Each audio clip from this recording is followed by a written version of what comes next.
Clubhouse.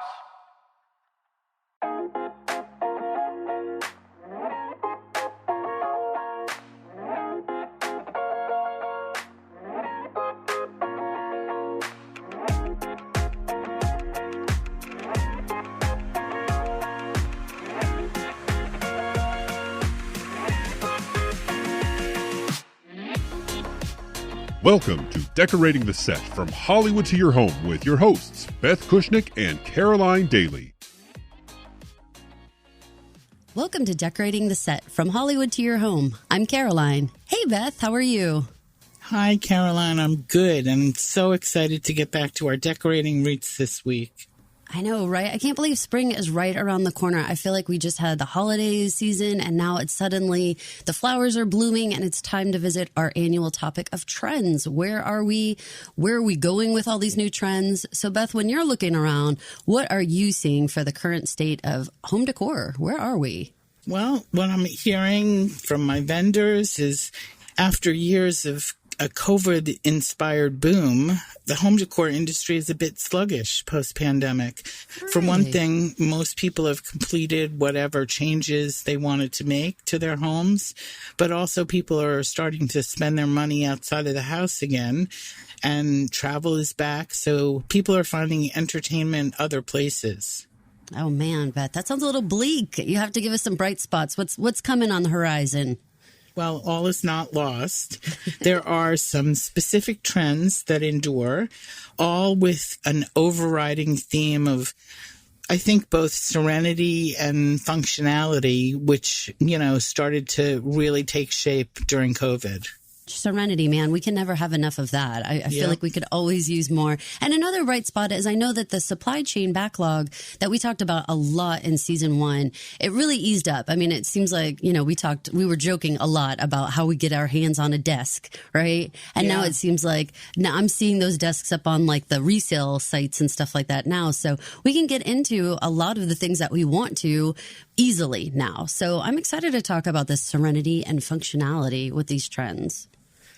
So one of our first trends that we're going to talk about today, you guys, is quiet luxury. And what does that mean, Beth? I don't really subscribe to trends, so I chose some topics that are trends, but they have staying power. Quiet luxury is investing in statement pieces that stand the test of time. It can be a really small investment. Maybe it's in a collection of pottery or vintage yard sale art, or a piece of furniture that will continue to travel with you for all the homes that you live in. Still, my theory of that high-low works with it. Making a statement piece and deciding whether that's your sofa. It can be even as simple as coffee table books. You want to start a collection and you get inspiration from design books, and they sit on your coffee table and are something new and a sense of design that you can display. So they're things that bring you enjoyment and tell your character, which is what I always subscribe to. So for our listeners who maybe didn't catch season 1 and when we really talked a lot about high-low, can you explain a little bit about that theory, how it works? Sure. I think that there are certain things that do make a difference at different price points. And now, even more interesting, I can tell you all through my own Amazon store, which you can find on my website or on my Instagram. There are dupes, fantastic dupes out there for high-end luxury items, whether it's in linens, in curtains, a really interesting ottoman. So I always do a mix, no matter what economic level a private client is at. I try to bring them the mix of where they should spend their money, where they should invest it, whether it's in the perfect rug that ties the whole room together, in the upholstery, or if you have kids and your upholstery is going to get used, you might not want to make that investment piece your sofa. So it's just that balance of high-low. And I love that you mentioned that that's important at every budget level, because for a lot of people, they might feel like a little bad. Like, if only I had, more money, then I would just do high for everything. But you're saying even when you have a high budget, you still mix and match that high-low.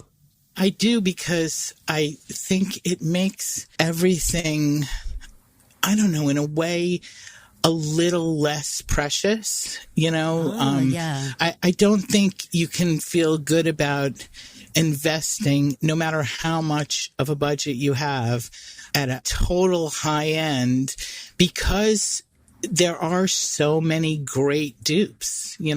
Why bother spending the money there? Maybe if you don't spend the money there, you can continue the look of what you're doing in your home to the outside, or you can do another room, and have a better appliance in the kitchen. So I think it's always really smart to sit down and almost assign a figure, a budget amount, as to where you want to really invest the money. I think that is a great tip, and definitely something that our people at home can feel good about. Like, this is what someone would do with the biggest budget in the world. So I'm doing the right thing here. I do that to really show my care and responsibility on a film or a TV series, because it's important. I never know on a TV series if I'm going to have a very demanding script for the next episode. Sometimes I take budgets from one episode and put it in another episode. That only gets really kind of scary when you're on the last two episodes, and you can't do that kind of juggle.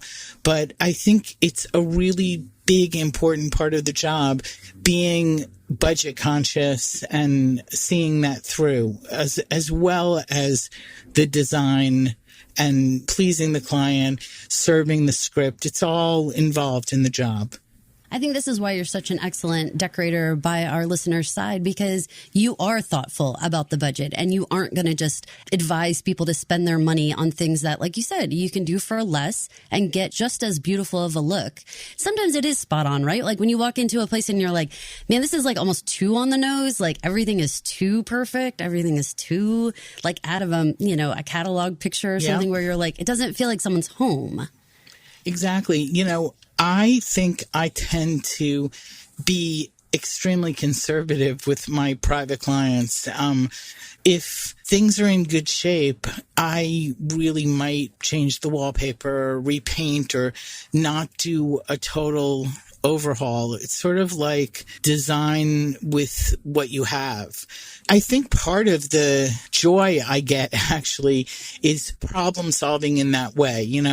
So many times I have clients who are shocked at me saying, no, don't touch that room. Same thing happens in staging. If you remove certain elements, there should be no reason why every room has to be repainted white. I think that people are so used to seeing the same look everywhere that it's nice to give an opportunity to things that aren't necessarily the norm in every situation. And especially if you're getting something at like an antique shop or resale or something like that, then your chances are you're getting something unique that you're not going to find in someone else's home, the same as something that you just ordered off of Amazon or a big box store. So that's always awesome. I know in a previous season, we had explored the 60s and 70s as big trends that were coming back. Are we still going that direction? Are we going vintage in our home decor style? Vintage is universal, and vintage is even stronger, I would say. But interestingly, I'm seeing it in other details, whereas vintage fabrics, vintage wallpaper was in. Now it's really about vintage lighting, vintage hardware, and these are all reproductions that you can get. Things that look like old-fashioned pulls, definitely hanging fixtures and lamps that hark back to maybe old schoolhouse globes, a lot of milk glass, a lot of brass. Those are readily available at any price point, and they create statements. Vintage details really give a place a kind of classic feel. And it does seem like an opportunity for you to mix and match that old and new, like if you change out the hardware or whatnot. They can be changed quickly. I think it's also a way to mix metals and make things feel, a little softer instead of everything's chrome and modern and clean. It sort of gives character. Absolutely. It gives history, right? Of course, we always have to get back to our character story, right? Which is, of course, ourselves in our own home. So I'm feeling that. Now, let's talk about our walls, Beth. I know we typically talk about the paint color of the year.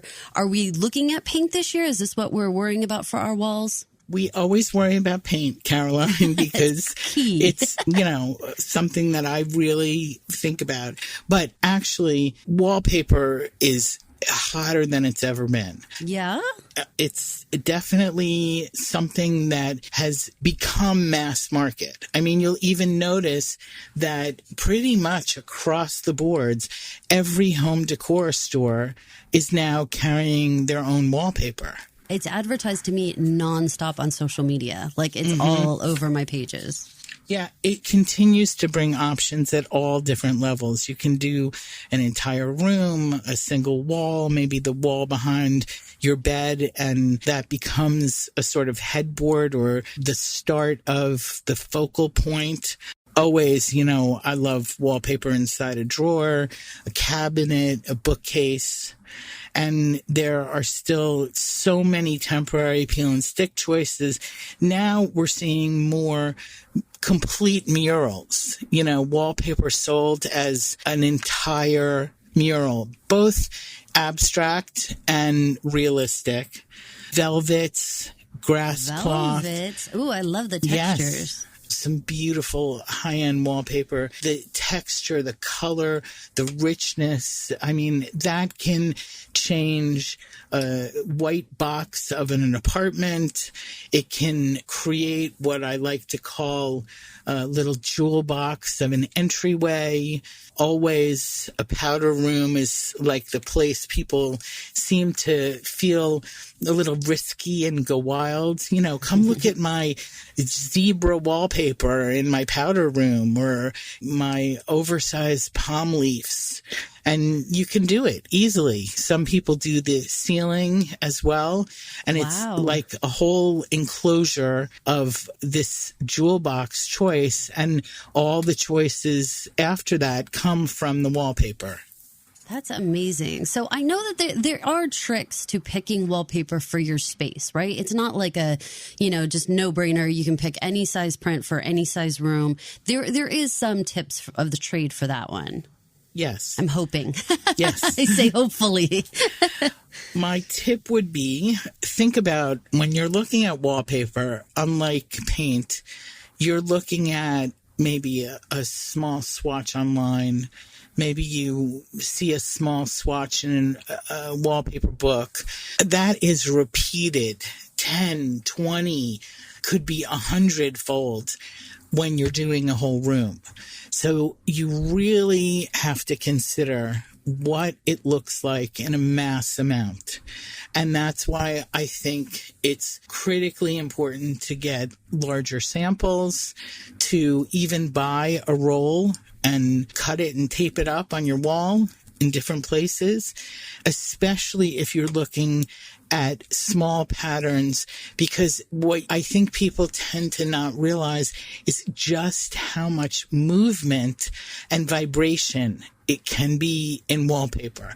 In a small swatch, you may not see that all those vines or all those circles and squares are going to start to make your eyes literally vibrate. So I've seen that, like, we've been in like a bed and breakfast and the walls have those little tiny flowers. And I'm like, are the flowers moving? It feels like they're moving. Now, on a show that I've done before, we made wallpaper for the character and we wanted it to look like it was moving. So the way that you get that is by this small repetitive pattern. So a lot of wallpapers that work better are just an overall textural guide, an overall feeling, a color, maybe even on one wall, and then you take off from that color and paint the other 3 walls in the room that color. But you must remember it will always look different when it's in a mass than just a small swatch. I love the idea of taking like a big piece and just tape it up there and see what you think for a while. That's a smart idea. I really recommend people start slow. You can get a tone-on-tone pattern, something mild, something that just reads as a textural element, and save the bold choices for smaller spaces like an entryway or a powder room, or save the bold choices to be like a floral mural behind your bed. Something that your eyes are not focused on all the time. Okay, so like a pass-through space is a good idea, or a place you spend like not huge amounts of time staring at. Yes. Okay, that's smart. Okay, now when we're talking about wallpaper in particular, I have no idea how to guesstimate how much I would need for a room. And that seems like a specific skill that I know you're going to be amazing at. But that people can really mess up on, especially if it's like, oh, I got it on clearance and now I have no chance of getting an extra roll. How do people figure that out? Actually, I'm going to admit something to all of you. Oh, my God. It is not something I'm good at because it is truly an art to figuring out. I mean, not only is it an art, it probably takes like a major Mensa member in mathematics. It's figuring out the size of your pattern and how it repeats. I always recommend that wallpaper, it's an investment into the ambience of your home. It should be handled by someone with experienced hands. I always recommend passing it by a professional installer. You can measure your wall and say to your wallpaper installer, this is my pattern. All the information is on the back of each swatch of wallpaper. Oh, good to know. That's where you're going to get that info. Yeah. Okay. And you can take a picture of that. You can send it to your wallpaper installer, and you can say, I'm doing this size room or this size wall. And their genius, above and beyond doing the actual installation, is letting you know how much wallpaper you need. When I'm doing a movie, a TV show, especially since we need it quickly and we don't have time in case anything goes wrong, I always overorder. You can do that within reason. You always add a good 10% because there's a lot of waste in certain patterns of wallpaper. So explain to people why there's so much waste. What goes on there? Well, there's waste in making it line up, where you may make a cut when you're taking what's left of that piece of wallpaper and putting it next to the pattern you just put up. It may not line up. Mm-hmm. So you might just blow that whole piece of the roll. It's not an exact science. I recommend that people order at least 10% more because each roll of wallpaper, they say, can have variations in color. So let's say one piece of wallpaper has been installed and a year later it has a nice crayon drawing from right. A little Sharpie marker stick man. Little Sharpies. You don't want to replace the wallpaper in the entire room. You just want to patch that part of it. So it's always good to have an extra roll from the same dye lot. Smart. So then you should probably really consider, if you're sitting there looking in a clearance bin and you think you have enough and you know that this is like a discontinued thing, you should really stop and consider what you're doing. Exactly. Okay, Beth, when we're talking about trends, this means that a lot of people are going to be using these same ideas because that's what makes it a trend, right? Lots of people are using it. So how do we keep our homes from looking like cookie cutter? Like, my neighbor's or my girlfriend's house looks exactly the same as my house. How do we do that while still, absorbing some of the trends? I've always said this, it's all in the mix. Eclectic decor, it truly speaks to me because in my film and television work, I call it character driven. For home interiors, it's a way to work with what you have and what inspires you. I myself would never be able to live in a space where all the furniture was white or gray or the usual grayish, as I was just going to say people grayish. like. Yeah. You know, all you see in most spaces now, whether you're walking in front of a window display, in a department store, in a furniture store, whether you're looking for an apartment that's been staged, whether you're seeing any kind of new home renovation and decor done by, I don't know, whoever, whatever decorator, whether you're looking in books, whether you're checked into a new hotel, you know, and you see the public spaces, everything looks the same. It's got a fabric that's similar to boucle or boucle, that nubby fabric. It's got a curved sofa. I can tell you, you know, what's in each one of these spaces. They all look the same. They're all white or beige or cream. They're all curved things, curved coffee tables, curved end tables, big curved sofas, uncomfortable pieces, usually. Every once in a while, they have like an ethnic throw, a print, a throw pillow, and they're all the same. It just depends how high end. When you see all these new stores that are known for clothing coming out with, you know, a whole home decor edition, they're all the same. I could cover the name of the catalog and show you pages from each different catalog that you might get, and you start to see that they're all the same. You're like stressing me out with this. I'm like, oh my God, we're all the same. It's so, I mean, I feel like it's something that has taken place, you know, I don't know, in the last few years. But like, I find myself multiple times a day, you know, I walk by a real estate company and they have pictures in the window of all the apartments they're selling. And every apartment is staged the same way. Every apartment has the requisite curved sofa, all made of the same fabric. So I just don't want people to see that online or see it displayed in a store and think that that's all that's offered to them. I still really hope that everybody will just think about developing a style that's curated, thoughtful, a combination of things.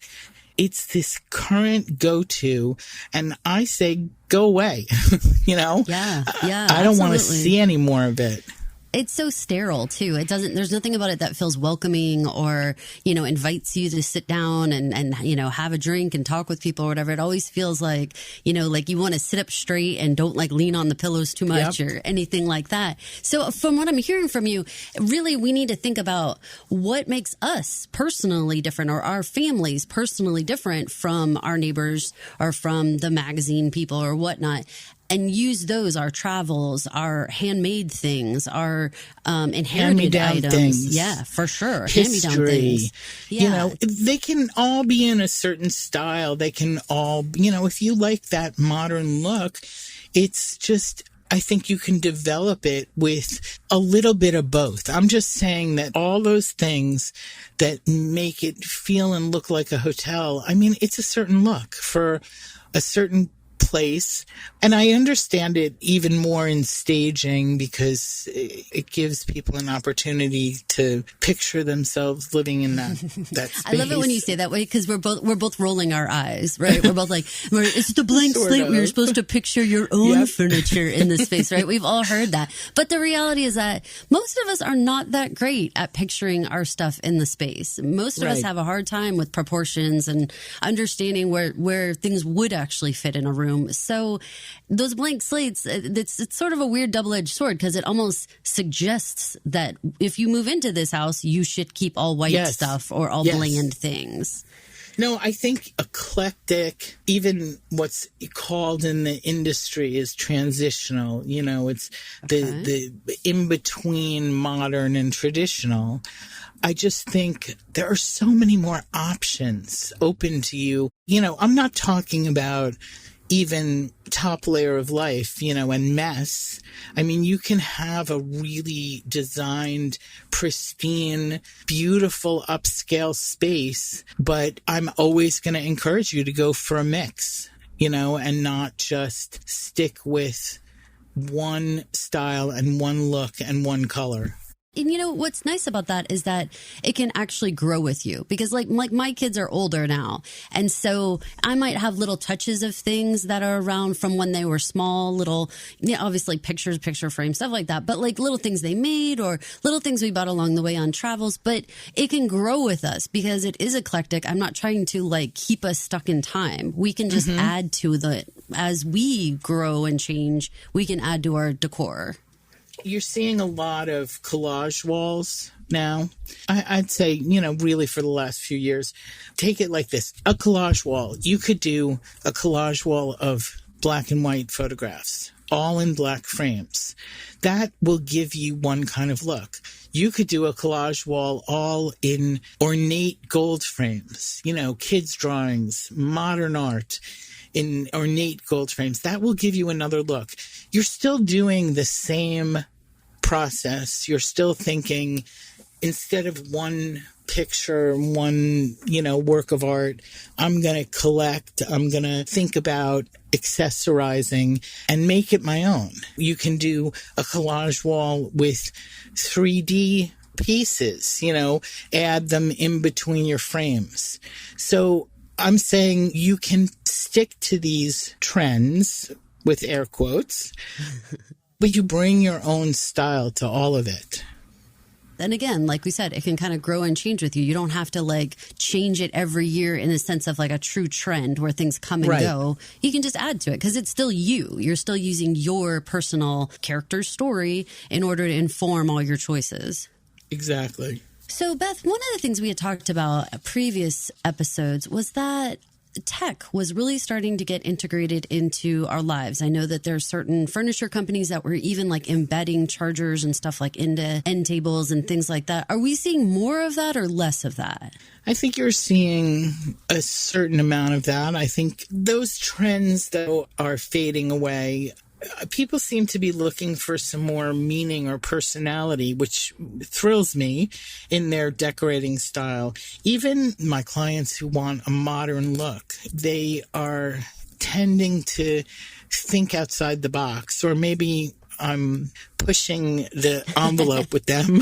Maybe they're listening to the podcast. Yes, exactly. Exactly. They're learning. People are getting more savvy. Yeah. Interiors, you know, they're more eclectic. People who use antiques and pieces that have been passed down through the family, mixed with new pieces that work with any price and with any style. You know, I think people are looking to make a connection to their past, the way they decorate for their future. You know, I don't know, maybe that's just the state of the world, you know, like cancel culture. You know, and it also kind of feels like time is like speeding up in a way that makes me feel more nostalgic.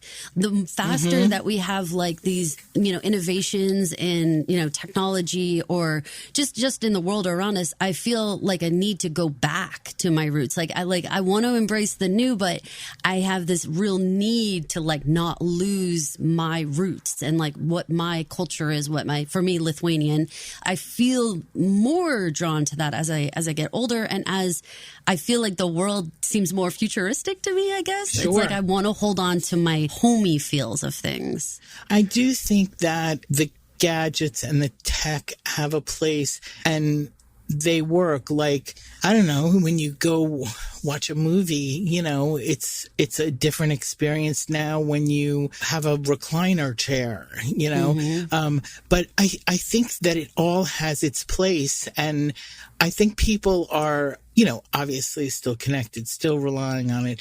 But there's a lot to be said for putting it in the other room to get a good night's sleep and resting your eyes and resting your mind. And I think everyone's sort of in this next phase now of thinking about their environment. Agree. Like what we're absorbing around us. Yes. That is very much how it feels. Beth, we had a lot of good conversation today about the trends that are coming and about how to sort of incorporate that into our daily lives without throwing out everything we already have or trying to jump in on some big bandwagon where you need to still have our own personal stuff. So what would be some takeaways that you want our listeners to have from this episode? Well, let me tell you this. Some companies now make, believe it or not, wallpaper in sheets, not in rolls. They're smaller and easier to handle than a roll, and there's much less cutting and matching. So if you're going to, against my better direction, attempt to do it on your own, you might want to look into that.